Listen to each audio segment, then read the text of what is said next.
What is going on, Illumineers? And welcome back to the Madhouse. And today we are talking deck lists. We're talking 15 deck lists, actually. We're going to go over pretty much every color. We're looking at all these different decks that have been tried and true, that have been winning events, that have been doing well in locals, just decks that you should be able to take and maybe remove some, maybe throw in some of the stuff you do like and make it more of your own. But the cores of these decks are built, and now you can take them, and whether you're trying to just do better than you've done in previous set champs, whether you want to win one of these beautiful Scar champion mats, or whether you're just trying to get top 8 and get one of these beautiful cards.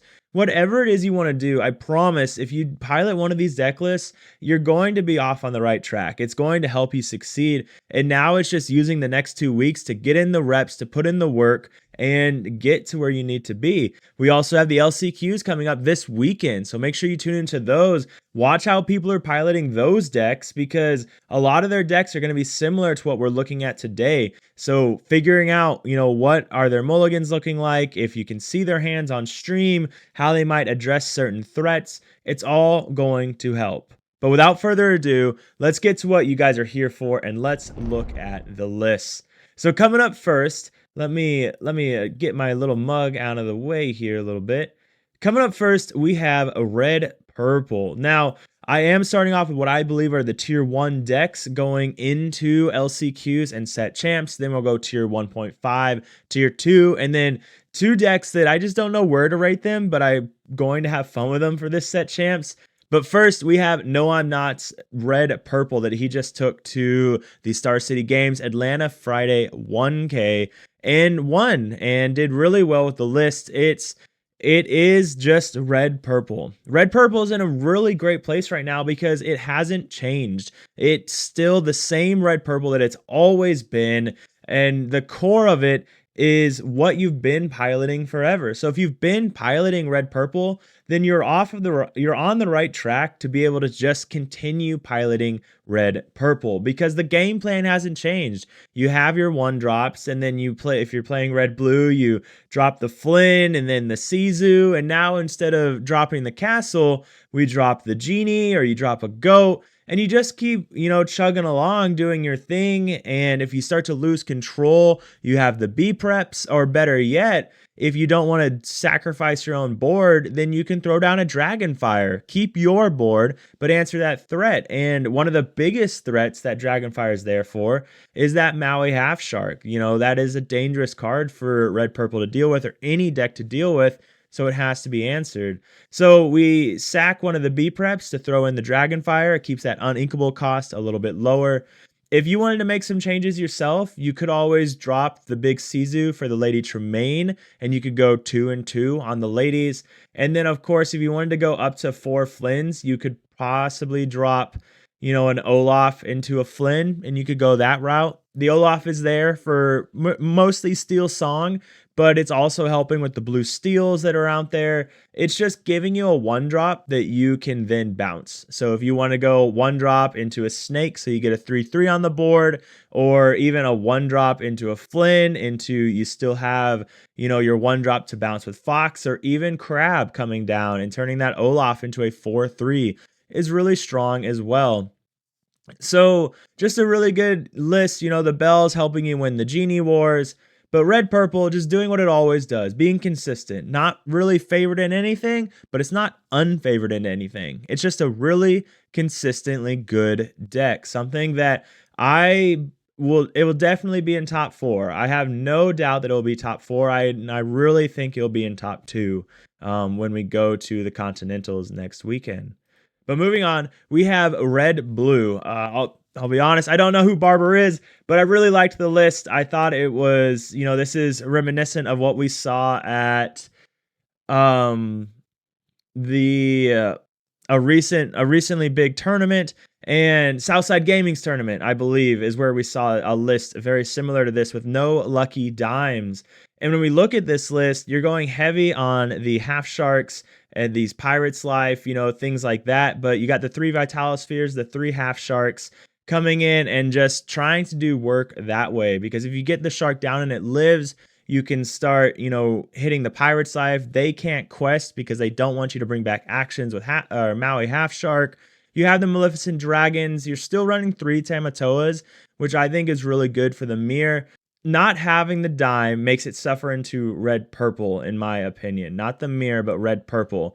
Dime is really important in that red purple matchup because if you get dime down on turn 7, and then maybe you B prep on turn 8, and then turn 9, you can lay down a Tamatoa, and you can just start kind of going to town at that point. So we know that red purple is going to be really prevalent at the LCQs and at the Continentals. So I don't know if this is the best list for LCQs, but I could see this list being really good for local set champ things because Half Shark's a hard card to deal with. You still have your ice blocks with your Sizus, Daring Visitors, and your Medusas and your Sizus.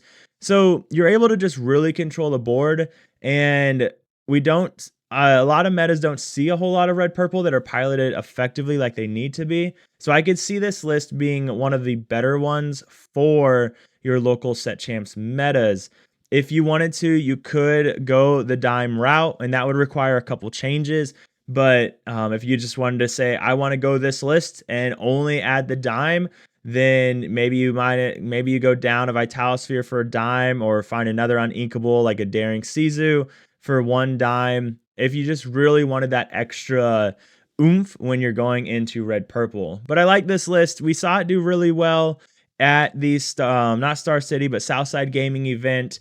And it's just something different that people won't be expecting. Maybe you catch them off and they're holding a hideaway or an item removal, and you're just not playing that dime, so they're just holding that card for no reason. But really effective red-blue list. But don't forget, there is always the dime route, and that way you can play better into those red purples that we know are going to be there. So next up, though, we have one of my favorites, or not one of my favorite, which is Traditional Steel Song. And there's a lot of different ways you can go with this list right now. There is no number one way to build it, and we're talking traditional Steel Song here. I'm gonna show off a couple other Steel Song variants in the video, but with this route, this is just my list that I've been playing around with. It's still not finalized, but we're looking at it. We got the 9/1 drops, the Lilos to help with the red purple. That's the primary reason they're here now, is red purple, because LCQs will have a lot of red purple, Continentals will have a lot of red purple. So the Lilo just really helps with that matchup. It really punishes their B preps. The Naveen's just to help with the Zeuses and the Whole New Worlds to really just get that going off. There's really no matchup anymore where you're afraid to use Whole New World. Now that Red Blue has stopped using Quills, we don't mind hitting them with a Whole New World because their hand is normally full anyways. Running the Gantus for the same reason. It's a 4/3. It's good into red. They can't Medusa it. If red blue, they have to have ice blocks down to handle Gantu or Maleficent Dragon. But meanwhile, we're still on 2 Cinderellas. So if they're using all of those removals on Gantu, then we still have our Cinderellas later on that is hard to deal with. You're not going to handle a Cinderella with just a Maui, right? And Hero to All, of course. The World's Greatest Criminal Mind, strictly there for red-blue. It could also help in the mirror match for the Cinderellas, and it could help into red-purple to hit their hand Sizus. But this is a normal Steel Song list for the most part. A couple set 6 cards. Funny enough, they're right there on top of each other. But you're just trying to spam stuff, get stuff down, use a Whole New World, hit the board again, and do it that way. If you wanted to, you could drop the Naveens to go heavier into the Daisies, and that could help your red-blue matchup a little bit more. And then you could drop the World's Greatest Criminal Minds for I'm Still Here or Be Our Guest. Really any other song if you really wanted to go that route. But I predict that this is going to... Traditional Steel Song will also be very prevalent when it comes to the LCQs, when it comes to the NA Continentals. And if they do manage to dodge the red-blue matchups, I don't see a world where it would lose because it's just so good into red-purple. But really good list that I've been enjoying. If you still want to try the traditional style of Steel Song, this is a good place to start. Next up, we have Aggro Steel Song, or Aggro Song, we'll call it that, because it's definitely not Steel Song. Again, this is my list, And the idea with this list is just really heavy aggro. You get to, because you're running the Simbas, you get to mulligan really heavy to find cards that you really want. Because if you have a Simba in your opening hand, then you can kind of mulligan how you please, because that Simba can dig you out of most situations. And then it also lets you keep Tiana if you have Simba in your opening hand, even when you're blind, because if they end up being, red blue where you don't want Simba, or where you don't want Tiana, then you can use Simba to discard Tiana to get a different card. But Tiana into any purple steel, blue steel, any other list really other than red blue, Tiana has been really successful in putting in a lot of work. So I've really liked her. If you get two of her down at the same time, there's really not a lot going on. The 2 Donald Duck are simply because of the Tiana. Your uninkable count is pretty high right now. It's sitting at 17. So the 2 Donald Duck are there in kind of in place of Baloo's. What I would normally use is Baloo's, but Donald Duck instead because he is inkable. You could always just drop Sphinx, could be Pluto's, Pluto's could be Sphinx if you really wanted to do that route. And I prefer Spin, but a Tiana into a Pluto is really strong. And then the Kitas could be Gantus or just leave it as Kitas. But a list that I've had a whole lot of success with, and it's just fun. It's just aggro. And if you wanted to go another aggro route, you could always look up the Decandio Diggy Diggy Hole deck, which is another Amber Steel aggro type deck, and check that out as well. But let's jump into our tier 1.5. These are the decks that they're still really, really good. They're just missing a couple of those things to make them top tier into all the other decks that we're going to see, or that we did see in tier 1.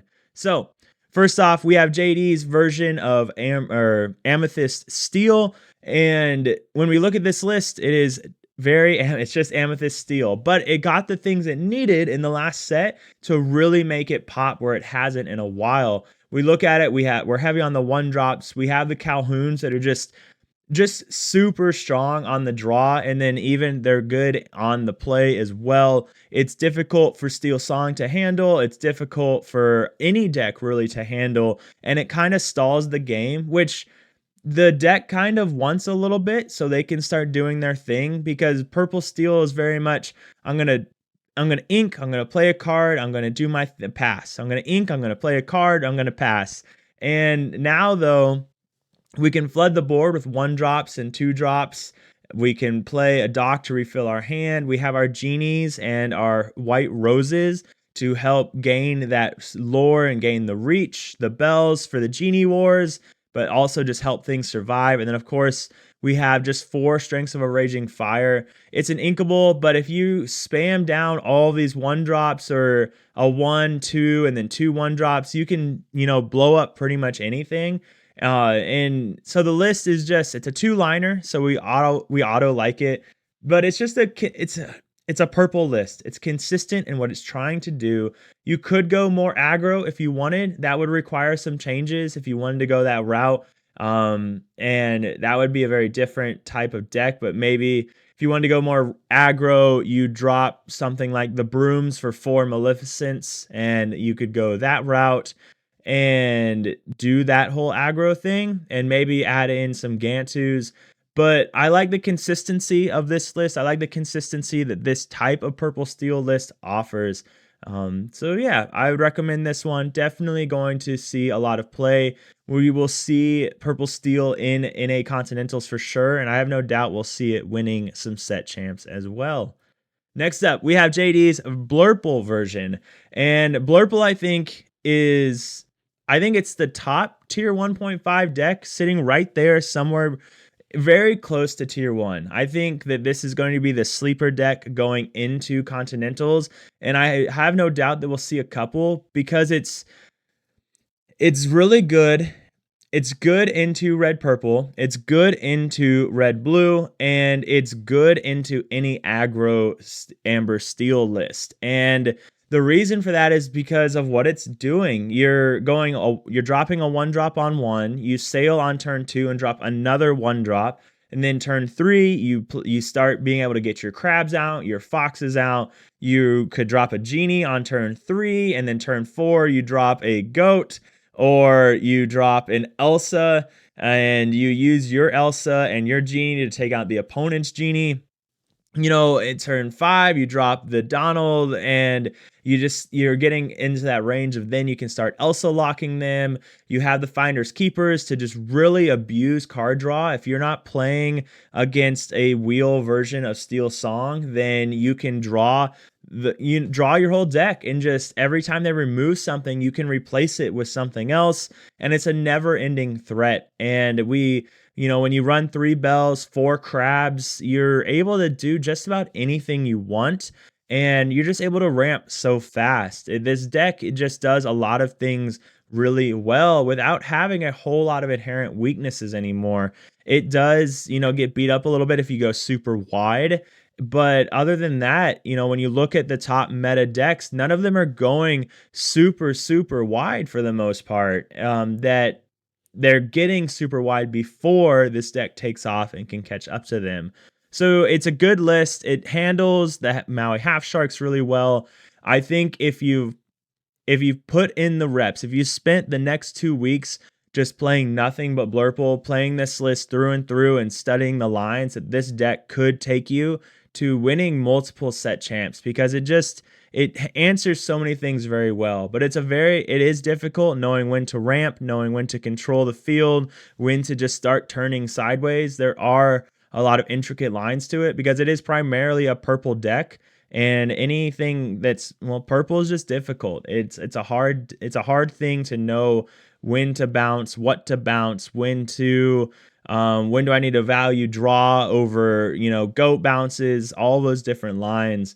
But there's so many cool lines with the deck. So definitely give it a try. If you have time, give it a try. I don't think you'll be disappointed with it. Next up, we have green purple. So far, my 1.5 consists of 3 purple decks because purple is just so strong. It has this amazing card called Genie, which of course we all know and love that card.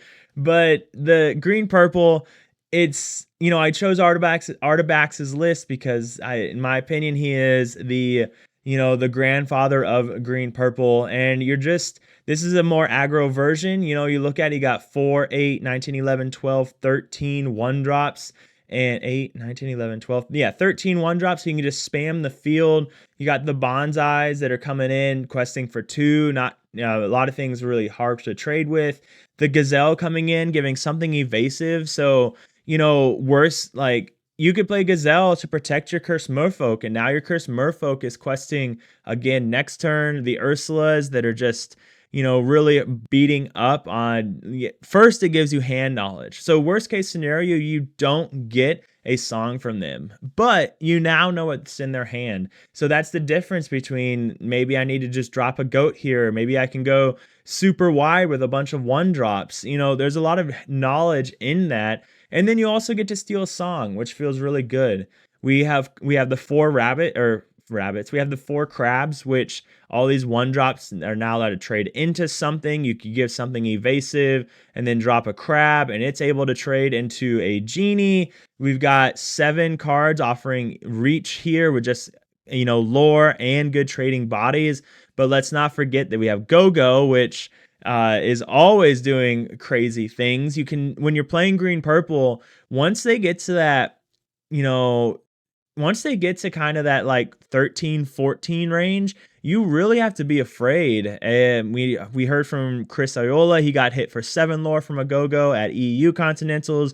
Recently at one of my locals, they went from like 11 to 19 lore in one turn because I forgot about Go-Go, and they hit me for 4 lore with a Go-Go. So you've got to respect that card. Peter Pan giving Genie's Rush is pretty awesome. And then of course we have some big stuff up here where turn 5, you could shift into a Clarabelle, refill your hand that way if you dropped all these 1-drops, or Ursula just impeding singing songs, but also questing for 3, turning things sideways. So my opponent had turned my Rapunzel sideways with an Ursula, and then ran into me with a with a goat, I think, and then hit me with a go-go. And just all these different things that they were able to do that was just really nasty and just unexpected. So green purple just coming in, I think it's going to be really effective. I think it's a really great deck when it's piloted by someone that really understands, again, the purple decks, because purple is a difficult line. But let's not forget about Cloud Kicker either, because it can come in and disrupt things as well. So green purple just has a lot of draw, has a lot of reach, has a lot of disruption. It is a strong deck. If you put in the work, you are probably going to be able to do really well, but you have to put in the work, just like any purple deck. Next up, we're going to talk some blue steel. And with that, we're going to highlight Justin Morales' list that he recently took and won an event with. And this is a wheel. I do think wheel's better this set. And I believe because there's just, again, I said this earlier, there's not really a deck that you don't punish right now by playing a whole new world. When you look at red blue, they're not playing quills. So their hands are normally a pretty good size, or they're using all these visions to get the cards they want, and then now you disrupt them by playing a whole new world. But so I really like the whole new world version of blue steel. When we look at this list, though, we bring in the Gramatalas. It's a 3/3 that trades well. It quests for 1. It lets you search your deck. We still have our draw engine with Flaversham. Still have the resist from Cogsworth. The aerial coming in, and if you drop an aerial, it now has ward. If you have a dime down as well, you can quest and dime at the same time and get 10 lore.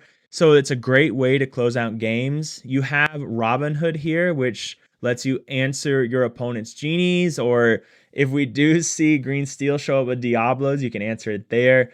But if we do see Diablos, we have Fire the Cannons and Twin Fire helping you really answer a lot of your opponent's stuff. It helps you against Steel Song and answering their 1-drops. It helps you deal with the Amber Steel variants and answering their 1 and 2 drops. We have Zeus and Let It Go, so offering a lot of reach there by being able to just blow things up. You know, you got Cogsworth down on turn 4, singing Let It Go on turn 5, or Zeus on turn 5. And then, of course, a wonderful combo of Tinkerbell into Grab Your Swords. So if you have Cogsworth down, then you drop a Tinkerbell and you sing a Grab Your Swords with Cogsworth. Another really good turn. I think this list is very powerful. It takes a second to get going, but if it can get going, you're going to be doing really well. You're going to be seeing a lot of work put in. If you wanted to change anything, you might not need 2 dimes. I think the route here is you just know you need dimes, so you'd rather see it. And if you see both of them, you can just dime one. But overall, I don't think you need to make a lot of changes with this list. I think it's going to be good into red purple with the 2 dimes, helping you see those dimes between Whole New World, Gramatalas, all of your draw engine here. Like, you're going to see it. You're going to be able to get that aerial down and start doing some crazy things. So really strong list. Again, blue steel just doing great things. Another list I'll probably run at one of my set champs, because I do like me some blue steel. I do think it's a very fun deck. So this is what I think are the tier 2 decks. This doesn't mean they're bad by any means. I just think they don't do enough busted things to make them tier 1.5, tier 1. This is something that you're just gonna have to go in and know your deck really well and just pilot it really well, because you're not going to be doing anything that's super busted. You're not going to be playing any super overpowered cards really, but the decks can do things that people won't expect, they don't respect, and you just snag some wins. So first up, we have blue steel, but that Alice variant. And this is kind of a little bit all over the place. I encourage you to make some changes based on how you'd want to do it. You could go more, if you look, this is a Whole New World. I love Whole New World, but so you could change it up and you could throw in docks. So you could drop the 3 Whole New Worlds, throw in 4 docks, and make some changes elsewhere.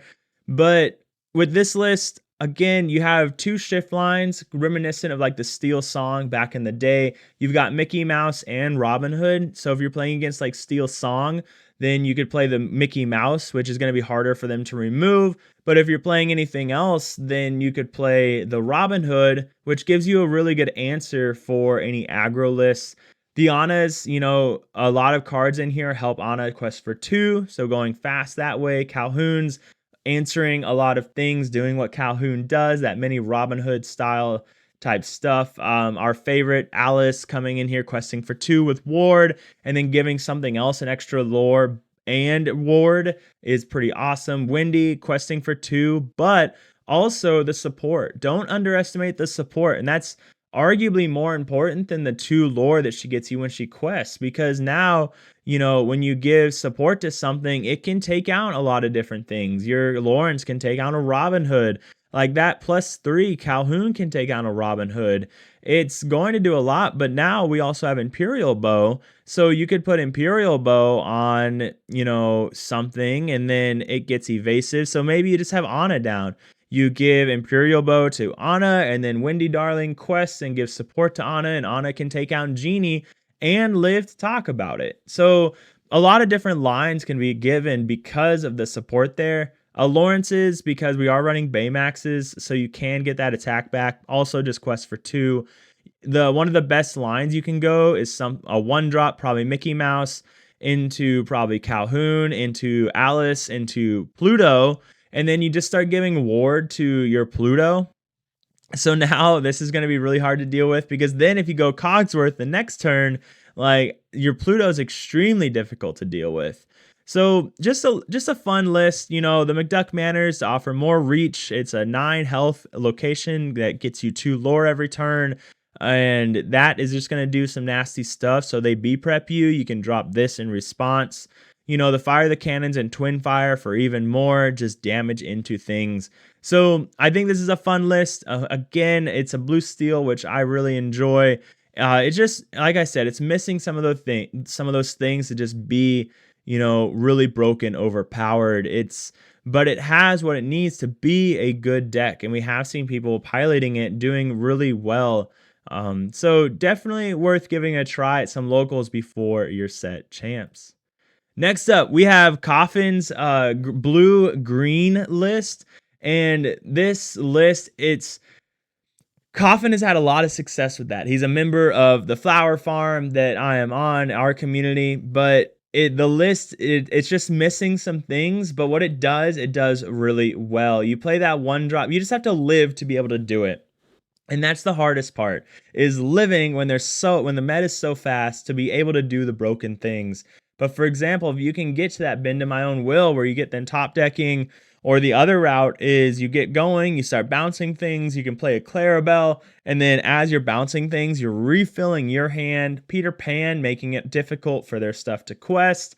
Under the Sea to get the board back. It's just an incredibly annoying deck to play against, and you have to beat it before they get going. But they're going to be ramping really hard. They're going to be trying to control that board to get to the point where they can start doing their nasty broken stuff. I can't talk a whole lot on it because I haven't played a whole lot, but if you check out the blue-green 20 Lord Discord thread, Coffin's in there. There's a lot of good players in there that will offer all kinds of great advice and key turns on where you really start to pop off and what lines you should take. But it's a really fun list. I think it is a good list. It just needs a couple more things. It just needs that something. It needs that item early on to help you control the board, or something like a Calhoun that Steel has to help you control the board, and then it'll be there. But a really fun list that you'll really throw people off if you show up to your set champs playing this, because they won't know how to play against it. And there's a lot of power dynamics in that when they don't know how to mulligan, when they don't know what lines they should take, because they don't know what you're going to do. Like if you played this Genie or this Peter Pan, most people have no idea what those cards do. So now they're just gonna be completely thrown off, and there is power in that. So definitely give it a try. A fun list, and I highly recommend as well.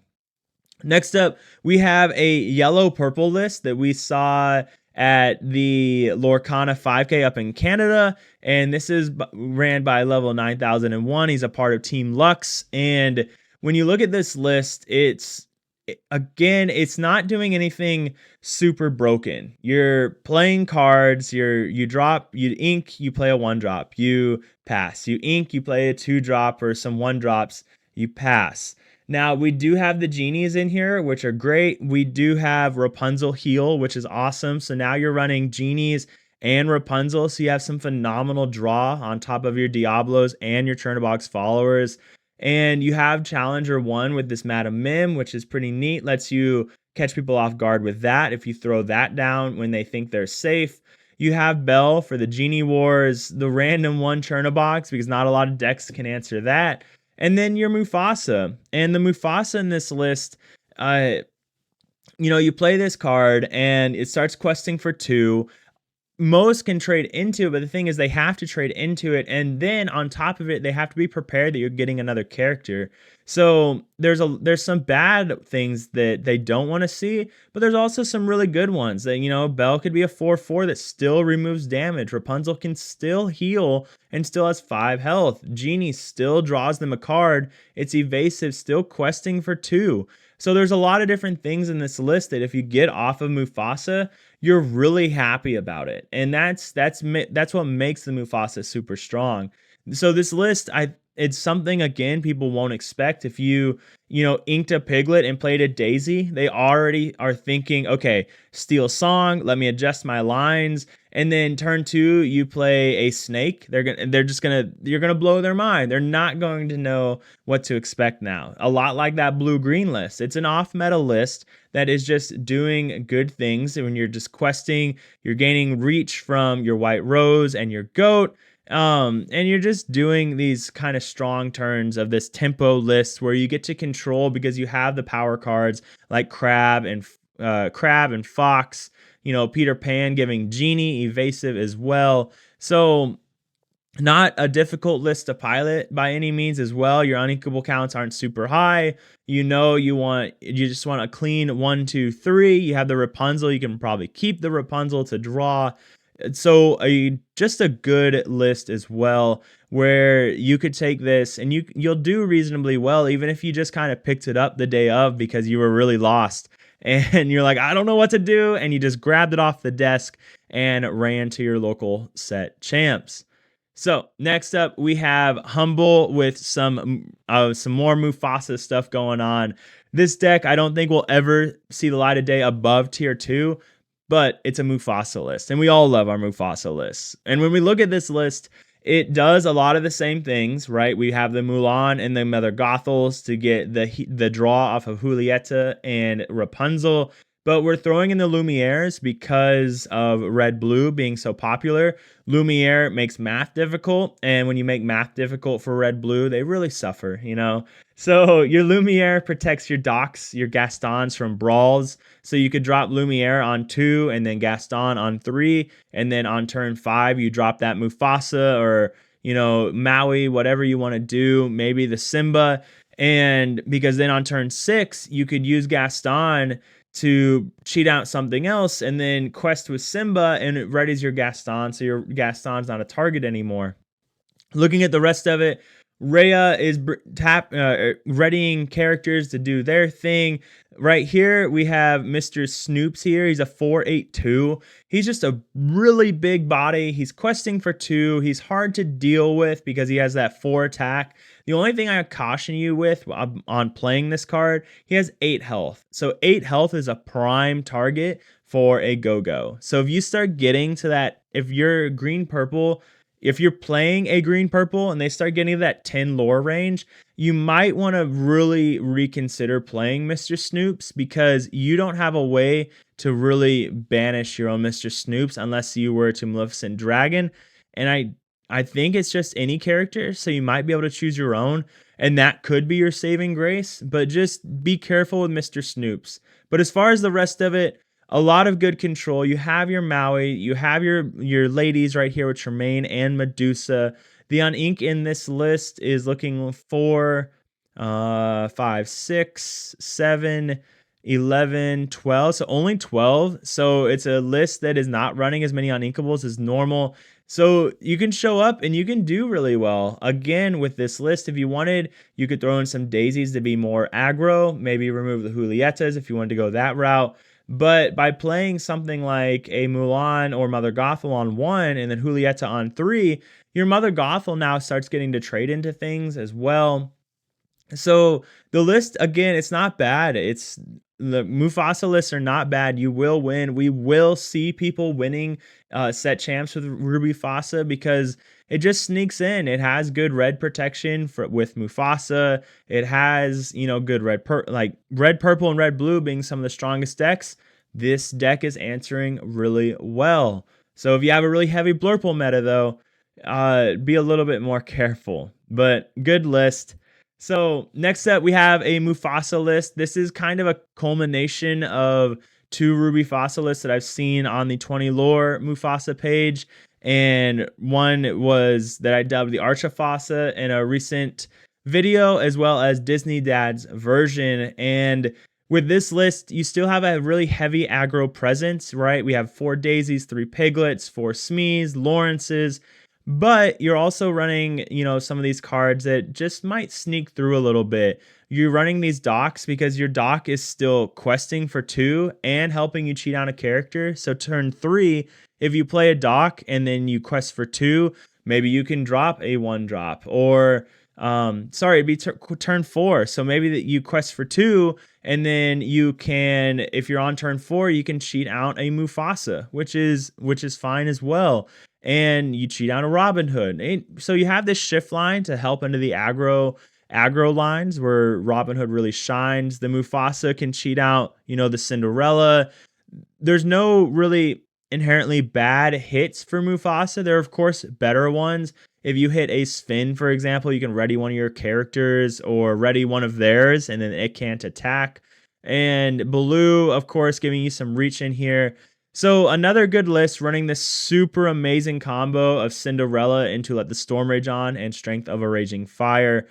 So another Mufasa list. That's 3 Mufasa lists with the Steel Fasa, the Ruby Fasa, and the Murple. The Mufasa and Blurple or Purple. So just 3 Mufasa lists that I think all could do well and win set champs because people don't know how to answer Mufasa. They have our time. I'll just leave it alone, but then it quests for 2, doing its own thing, or you can trade it off whenever you want, and there's power in that. And then of course with this list, like I said, you have this super powerful early turns, and then cheating stuff out with things like Doc just always feels really good as well.